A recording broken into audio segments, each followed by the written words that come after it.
Hi guys, good afternoon. I've got a bit of writing here for you.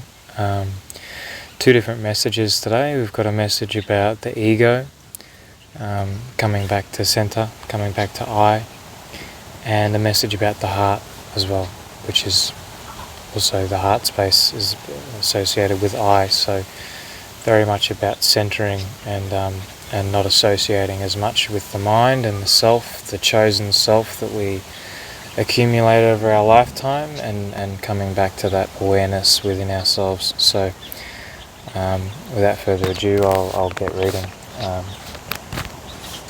And mind the title, it's a little bit funny. The day that my pants fell off and I didn't care.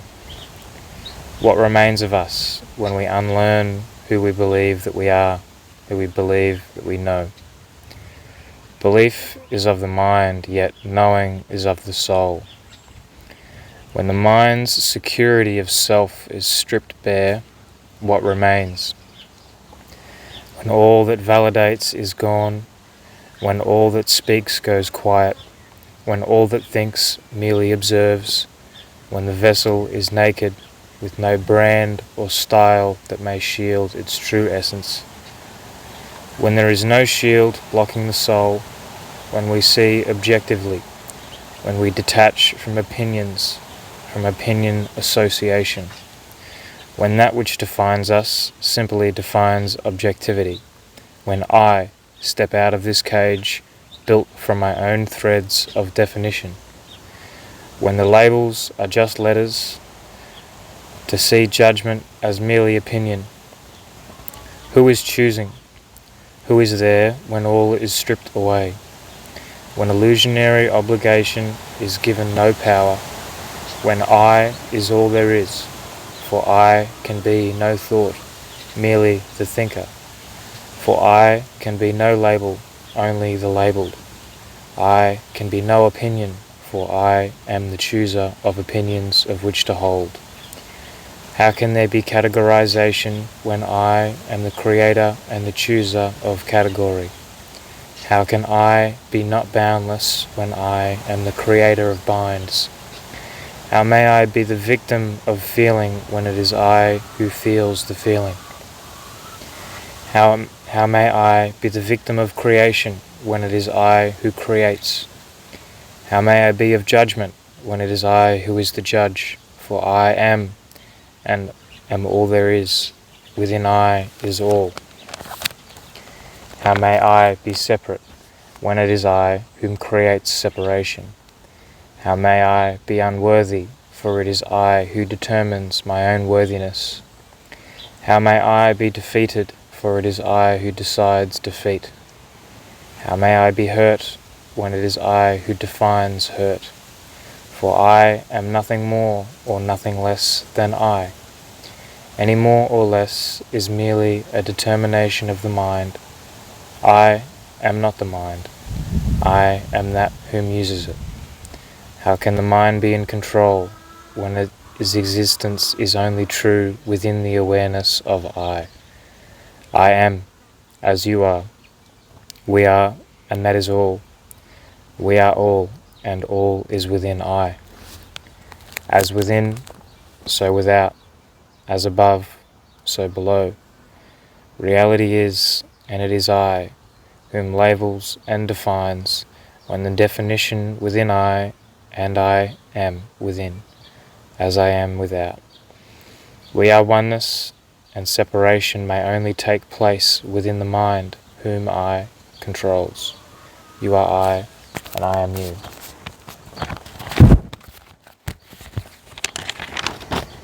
So to those that don't really understand much about oneness,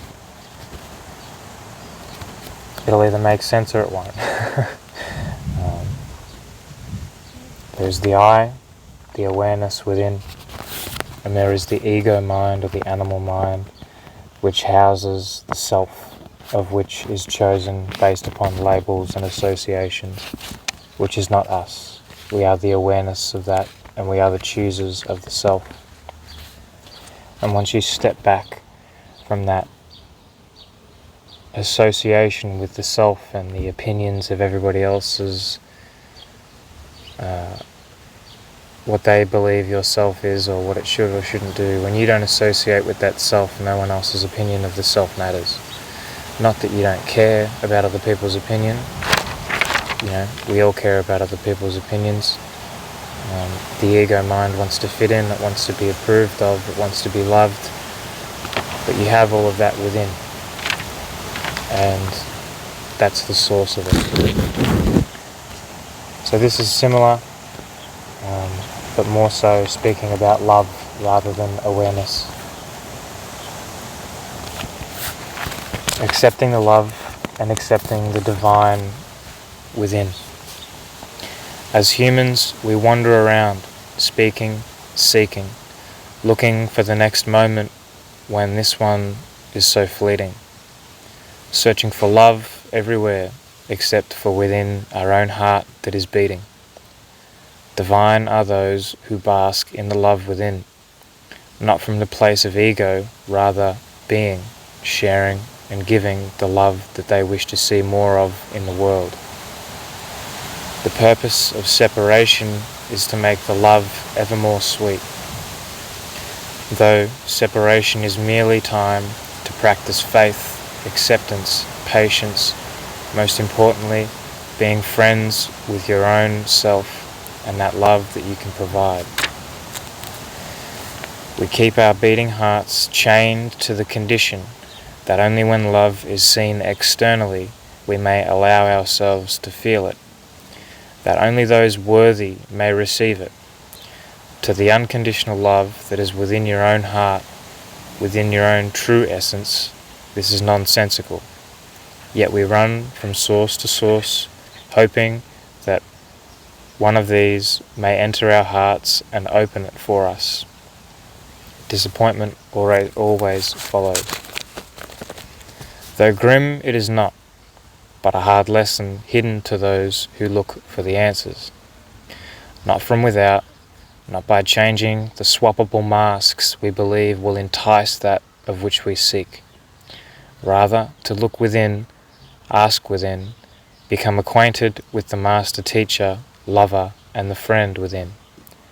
The heart always knows, it is always beating, it is always knocking, in all moments asking for your attention, pumping blood to the headless chicken that dances around, while you trudge through your own repeating thoughts, repeating the same mistakes, still the heart continues knocking.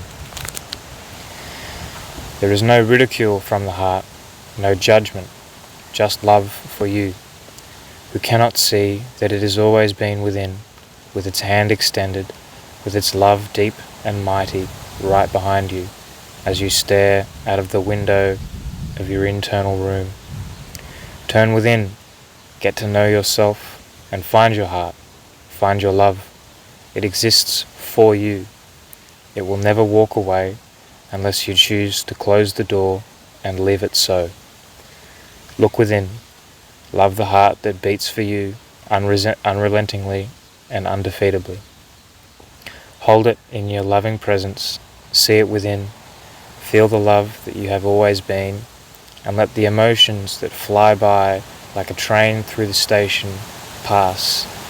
Do not grab the train or be pulled away from the true love that waits for you standing on the other side of the platform. So those are the two messages that I wanted to share today. I've done a lot of writing over the last couple of days and not much videos or recording, so excuse me for that. But we're in some pretty full-on energetic times at the moment. We've got the solar eclipse that's currently, or we're within that season, and also the lunar eclipse, which was just the other night, which was spectacular. So there's a lot coming to the surface. There's a lot of knocking. There's a lot of knocking. And you're only hurting yourself by ignoring it, because it's going to keep knocking and keep knocking and keep knocking, and it'll wear a hole in the door and you won't have a choice but to look at it. It's scary. It can be difficult to look at all of the things within yourself that you don't want to look at. It can be scary to admit the fact that perhaps your white knight on the horse is not coming, and not to say that it won't, but that you must first love yourself and accept yourself and be that support that you yearn for you. Because if you attach your loving aspects, if you attach your sense of love and all of these very important internal feelings, if you attach that to some person and then the person goes away, where is your love? It's not sustainable. It needs to come from within. And it is within. It exists within already. And all you have to do is look at it. And it's scary, and it hurts.